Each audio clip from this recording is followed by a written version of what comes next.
Welcome to Carpe Dime, a podcast about personal finance and everyday life. I'm Jamie Davidson. And I'm Dusty Simmons from Financial Center First Credit Union. Thanks for spending your free time listening to us talk about how life and family affect us achieving our financial goals. All right, it's all over the news, Dusty. Have you seen it? I think I know what you're talking about. Cryptocurrency, and it's all over the place. That's all. I mean, you can't look left or right without finding it, yes? Yeah. There's actually a lot of news out there, but some of the news goes one way and some of it goes another way. So a very controversial topic we're going to talk about today, right? Right, yeah. We're going to talk about, is this something we should look at investing in? Is it a good way to make money? Or is it, is it just something that maybe you shouldn't? I don't know. So what are your thoughts on that? So, well, Jamie, did you watch this SNL? This season, Instacart has your back to school. As in, they've got your back to school lunch favorites, like snack packs and fresh fruit. And they've got your back to school supplies, like backpacks, binders, and pencils. And they've got your back when your kid casually tells you they have a huge school project due tomorrow. Let's face it, we were all that kid. So first call your parents to say I'm sorry, and then download the Instacart app to get delivery in as fast as 30 minutes all school year long. Get a $0 delivery fee for your first 3 orders while supplies last. Minimum $10 per order. Additional terms apply. Oh, yes, I did watch Elon Musk? Oh, yes, I did. And yeah, it's pretty funny. How interesting, right? Yeah, let's throw some names out there. We've got Bitcoin, we got Dogecoin, we got Tether, and then that SNL skit. One of the things that, when you could buy a Tesla with is Bitcoin. Right. And then what's Elon Musk say? He goes and he's talking about Dogecoin, which he'd been talking about earlier. And people went to buy some of it before he went on the show. And then in the skit where they're doing the news, they get him to say it's just a hustle. Right. In other words, it's just a hustle. Guess what happened to the value of Dogecoin after that? It went down about 21 cents a share. Yeah. Which is not a lot, but if you look at what's happened to Bitcoin since then, it's also come down a bit of share.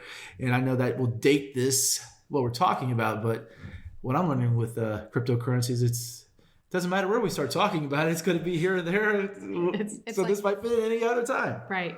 So we have to laugh because you and I, before we recorded this podcast, didn't really know a whole lot about cryptocurrency. And you and I have been talking about how this is kind of like Star Wars credits, right? Star Wars credits. Yeah. I mean, that's what it reminds me of now. I'm going to make myself sound, that I think cool, but I read a lot of Star Wars books, not just the movies. So those of you out there that read the the books, that we're talking about, remember Han Solo was a smuggler, right? And you don't get paid with, normal money. You get paid with a different type of money, right? Right. Crypto money. Yeah. Crypto money, credits. And so, which is sort of, we're going to talk a little bit about the history of money, and then we're going to sort of see how this sort of fits in there. Yeah, because I think it's interesting to look at the evolution of how currency has come about today and to see, okay, is cryptocurrency the next form of global currency that we'll see? Right, because, you got an old guy like me that's going, well, I don't know about this, right? Right, me too. And then, you've got... You got our 20-somethings are going, this is great. This is great, and this is the way to go. So I think that you've always had those, at one time in life, it was pretty easy. Currency was... it was for the backed by gold, it was right? Backed by gold, right? Especially the U.S. was on the gold standard until 1973 when 1973. 1973, yeah, 1973. When we went from the gold standard, which basically was saying that our U.S. dollar was backed by gold, which most of us think about Fort Knox. Mm-hmm. If you watch the old James Bond movie, one of them was where they're breaking in Fort Knox is still the gold, the nation's gold. And then in 1973, we've switched from the gold standard to what is called fiat money. Which I totally learned about this through you. So why don't you explain what fiat money is? Fiat money is this. Basically, the U.S. dollar is worth the U.S. dollar because the United States backs it. The government says so. The government said so, and therefore it's worth that. And that's just the easy way of pointing this out. An example would be... as an ex-history teacher, after World War I, this is a perfect example. After World War I, Germany's economy was really bad because they were punished for World War I. So what they did, because people couldn't buy goods in Germany, they just started printing out more money. Giving people more money. If they had more money, well, the value of the money didn't go up. It stayed the same or went down. So you had people going to buy loaves of bread and eggs with, buckets full of money of the dollars, but they weren't worth anything. I think probably right now in our society, we're probably seeing this more so probably in Venezuela. The same thing has happened to their currency, fiat money. Right. Because most people say Venezuelan dollar is not worth a Venezuelan dollar. Right. So that's really what fiat money was. But before that, it was gold based. So let's talk about crypto coin. Would you consider crypto coin fiat money? Yeah, I think it's closer to that. Yes. Except it's not backed by any form of government at Right. all. So it is fiat in the fact that it is what its value is because someone says it is. Yeah. Well, because Courtney, you see over here, if she wants to buy it, she can buy it. Right. And she puts value on it. Yeah. Which, I mean, when it comes to economics, everything's about the value you place on it, right? A certain type of cell phone's more valuable than another type of cell phone to a person based on which one they like. You like a certain brand, I like a certain brand. We argue about it, but you wouldn't have my brand, and I surely wouldn't have your brand. So that's fiat. Gotcha. All right. So let's actually dive into the definition of cryptocurrency. All right. So cryptocurrency is a completely digital form of currency that can be exchanged for goods and services. Think of them as tokens that you get at an arcade or, Star Wars credits. You have to purchase them with real currency, but you can use them for other goods and services. Like example would be when we say Star Wars and, a lot of other, futuristic are like this, where I could just push a button and it transfers the credits to your dark account. Right. So that, and the other thing about this is, so it's completely digital and it's not regulated, which we're going to talk about in a little bit more detail. Right. So let's go through a few facts about cryptocurrency. First of all, it's totally global. And I think that's why it's appeal to a lot of people is because as we start to be more international and globally focused, it's not issued by any certain government and it's not affected by a particular government's inflation.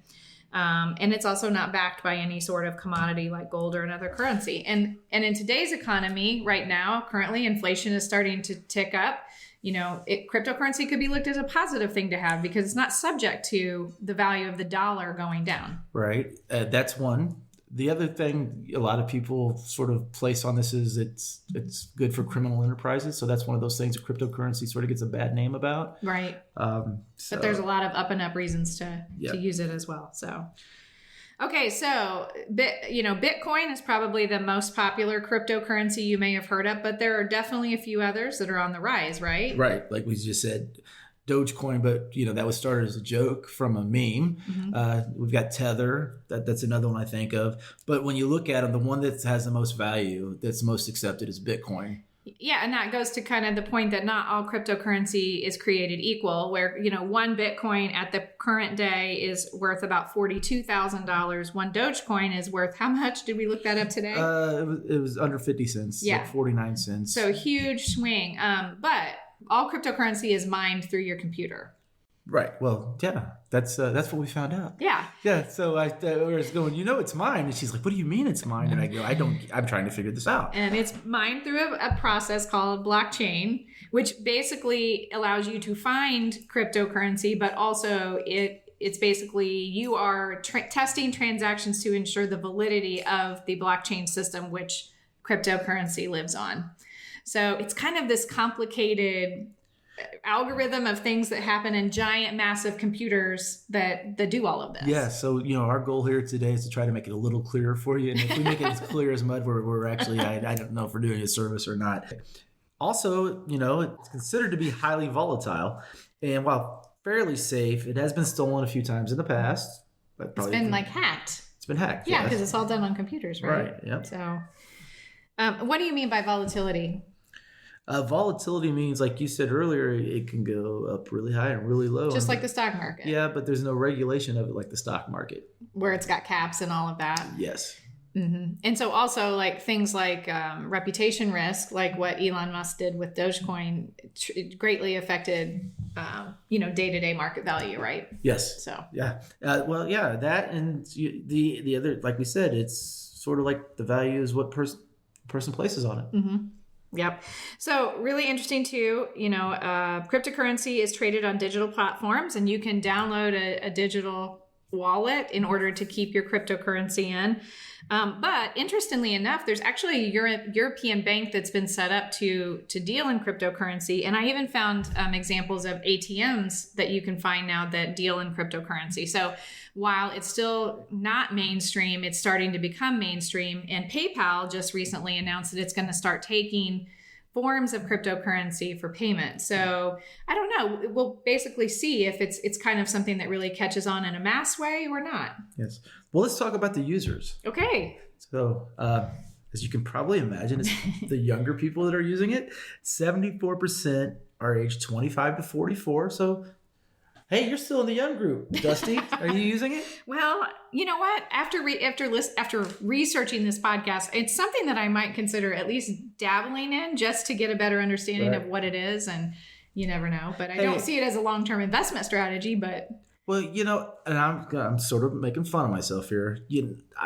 The idea of getting behind, doing transfers to other people through other apps. Mm-hmm. For me, is something I've been avoiding forever, and you guys finally talked me into it a couple months ago. Payment to payment, person to person yes. payment systems. So I'm thinking for myself, like, wow, that was hard for me to wrap my head around that. I'm going to give this information and flow it over to you, and so now I'm thinking this here is like that on steroids. Mm-hmm. So it's like, hey, I know I'm going to give you money out of my account. You say you're giving me money out of your account. And with the Bitcoin, I'm just like, whoa, wait a minute. Like I said, I'm sort of dating myself and, Stone Age Jamie here. So, cryptocoin usage in the United States is still fairly low. About 6% of people in the United States have it. There are certainly countries around the world that are starting to use cryptocurrency more frequently. And Jamie laughs because number one country to use it is Nigeria. And you guys have all heard the Nigerian prince scam, right? So It just makes Jamie laugh. So when I see Nigeria as number one, I sort of go, ooh, and the number two was Vietnam. So I'm going, okay. Yeah. That being said, like I said, I didn't think I would use Venmo, a few months ago. So that doesn't mean that, I wouldn't consider this here. So let's talk about this. Why would I use it? What are the pros for me using this? Did you find any pros? Yeah, we did. So 24/7 accessibility. So you know how if you're buying or selling stocks on the stock market, there's only certain days of the week that the stock market's open and certain times. Well, cryptocurrency is not that way at all. You can buy and sell and trade cryptocurrency online 24/7. Wow, I'd never have to go to sleep. I can just keep trading all day, all night. Keep making money. No bank holidays, no federal holidays where the market's closed. Right. Wow. What's another pro? Oh, well, it's anonymous when you trade. Crypto trading is anonymous. People want to have their privacy. Which we know. I mean, we work in the banking industry. Privacy is a very important thing, but cryptocurrency is extremely private and extremely secure for the most part. And they like that, which I think is going to take us to maybe a little bit of our con here in a little bit as well. Okay. Well, and third, while crypto trading is anonymous, crypto trading is also very transparent. So your transaction's anonymous, but all transactions are stored in an open ledger called blockchain. Which is a big selling point for individuals who want a more transparent banking system. Yeah, so you can know exactly how much is in circulation and what's happening with buys, sells, and trades. Yeah. And I got to tell you, there's number 4, no taxes. No taxes, which is why governments don't necessarily like it, right? Hey, man, you tell me I'm not paying taxes when I earn money on this? That gives me a little bit of a woohoo. Yeah, let's do this. But, governments don't like that, right? So I guess you could look at that. Depending on your outtake on it, a pro or a con. I mean, I'd say probably a pro, but I know other people would probably say that's a con. Mm-hmm. So we had those 4 pros. Did you come up with some cons as well? Well, yeah, and the first one is probably the biggest. It's not super easy to understand. I mean, I guess the idea of buying and selling and trading is easy to understand, but there's a lot of nuances to this, and it's so new. There's so much conflicting information out there about its uses and about the stability of it. So I think doing your research even on how to do it is difficult. Right. So I'm thinking about myself and I'm like, I wouldn't use, accounts to transfer money, whatever you use, which people have been using now for years.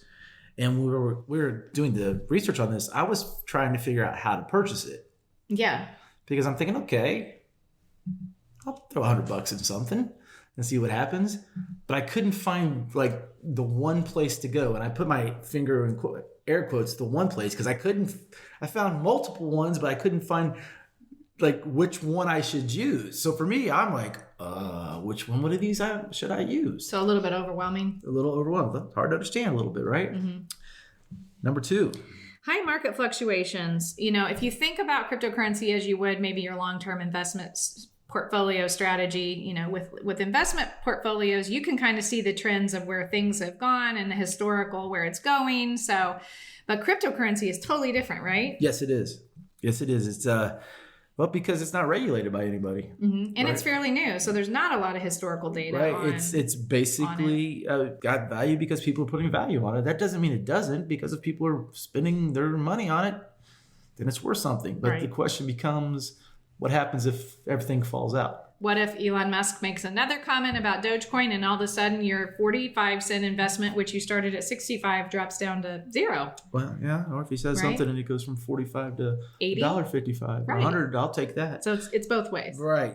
So it's a lot of fluctuation, which, because it's not, there's not a government body that is sanctioning this or, setting up the rules, which is, if you call your investment banker and ask them to do this, they legally can't do this because it's not part of their licensing agreement. Right. I'm not telling you there's not some out there that'll do it off the books, but yeah, I did some research into our investment companies offering cryptocurrency as an option, and I didn't find any at the time of the research that those were happening. Yeah, I mean, there are some out there that, like Robinhood is one of those, which Robinhood's, a lot of people have used it in the past. It had its bump in the road, sometime in the last 6 months. So there are some alternative, not the big name Merrill Lynch, all of those that are offering it, but you can find it out there. You can find it. Yeah. You just got to figure out which one to go with. And that means you're going to have to do a lot more research where, hey, if I want to invest in, a company stock in America and it's on the stock market, it's real simple. I go type in the company and I put money in the account and, it's been done. There's a history there. Right. With this, it's like, what's the history? That was really cool. Number 3, no security if you lose your currency. So, if you lose your wallet password, you lose your computer that everything is stored on, you're not getting your money back. And furthermore, your money that's in your cryptocurrency is not backed by the government, like your funds insured at a bank or credit union. So kind of lose it, you're in trouble. You're in trouble. There's no regulation there. And like I said earlier, a lot of criminal enterprises use it. And not only that, they're trying to not only, maybe scam you. Well, the thing is, they steal it from you. Who are you going to say anything to? Right? They're going out and they're putting ransomware on people's computers and demanding payment in Bitcoin. So we've had a story like that in the news here just in the last week or so, right? Right. Yeah. Mm-hmm. Yeah. Shut down a whole oil supply line. So yeah, on the East Coast. Okay, and the number 4, and this was really hard for me to wrap my mind around. The number 4 con: energy usage to actually mine the Bitcoin. I said, what do you mean mine it? it's not tangible. It's a computer, right? It's not in my hand. It's cryptocurrency. It's like, it's e-currency, right? There's no tangible. And we looked it up, and this is one of those things where we talked about earlier, where Elon Musk and like Tesla will let you buy with Bitcoin until this past week. And the reasoning for it was hard for me to wrap my head around. But Dusty, what did we find out? That the carbon footprint that these huge giant computers that run constantly put out can be as much as the energy usage of a small country. Right. So 4 out of the 5 largest cryptocurrency mines are in China, and they use a tremendous amount of energy. Yeah, which actually is really bad for our environment. Pollutes the environment, right? And here you are going, we're going to have an electric car and, we're going to make the environment better, but we're going to buy it with cryptocurrency. But the really funny thing, I shouldn't say funny thing, but the thing I found out when I'm reading this and I'm going, you can mine it on a computer. I'm like going, I'm going to grab my computer and start mining this. And then the more I read, I'm going, no, I'm not. A, no, I'm not that smart, and B, my computer's not that good, so that's not going to happen. I was thinking I'm going to mine some cryptocurrency and I'm retiring early. Get rich quick. Rich quick. Yeah. So I guess that's the thing, I guess, and that's what we're going to talk about really in the wrap up, right? Mm-hmm. Is, don't look at it as a get rich quick scheme. Right. You've got to. And don't look at it as a long-term investment strategy, at least not at this point in time. Yeah, like I said, hey, I might go out and buy a little bit, spend $100 or $200, just, sort of like going to the casino, having fun. Right. If I lose it, well, I chose to do that. I learned, right? Right. Yeah, I think you said it well. It reminds us of the days back when a lot of people buy penny stocks. Yeah. Buy stocks for pennies, and they go up, and it's funny because there was a movie that was out that they focused on that. And right. He went to prison eventually. So, So the moral of the story with cryptocurrency is do your homework if it's something you're interested in getting involved with. And if you're just interested in learning more, there's lots of internet and book resources out there to learn more about it. And if you're listening to Jamie and I today, just know that we are not experts on this topic. We started researching this just like you would. We hope to have provided you with just a little bit more information about what cryptocurrency is and maybe where it's headed in the future, right? A little bit of clarity, right? A little bit. Clear hopefully. as mud, maybe a little clearer than mud. So yeah, nobody really knows what the future holds for cryptocurrency. Yeah. It might be very well be the evolved to the new currency. It may not. Maybe a fad. Yeah, the answer is this. Don't take, not just with crypto coin or currency, anything. Don't take your money all in one bulk place and put it in one thing. Don't take your egg and put it in one basket. You got to have multiple eggs. So if you want to do a little cryptocurrency, put a little bit in there, have some fun with it. Maybe you'll hit it, maybe you won't. I wouldn't count on this as the only thing I would do when it comes to saving and investing. Because really, when it comes to saving and investing, it's having a plan, a long-term plan, and adhering to those steps we always talk about. And listen to credible investment folks talk about these new types of currency. Don't go to YouTube or TikTok and take what you hear on there as verbatim as far as what these really are, right? Well, yeah, you can. No, those are part of the process, right? The thing is, we've got to remember, it's part of the process of research. It's not just one source. Right. It's multiple sources. So if I just hear somebody doing it on TikTok and they say it, doesn't mean it's actual. We've got to go and we've got to reinforce that with other places as well. Right. But if you are wanting to learn more about how to manage your long-term finances or plan for investing in the future, we can help with that, right? Right. Yeah. You can go online to our Wealth Builder online courses at fcfcu.com/financial-education. Yeah. And since we're on the Star Wars kick, just may the force be with you, Jamie. I'm more of a dark side Sith Lord type of guy. That's, hey, most of you don't know this, but my son's middle name is named after a Sith Lord. If you can guess which one, send me an email. All right.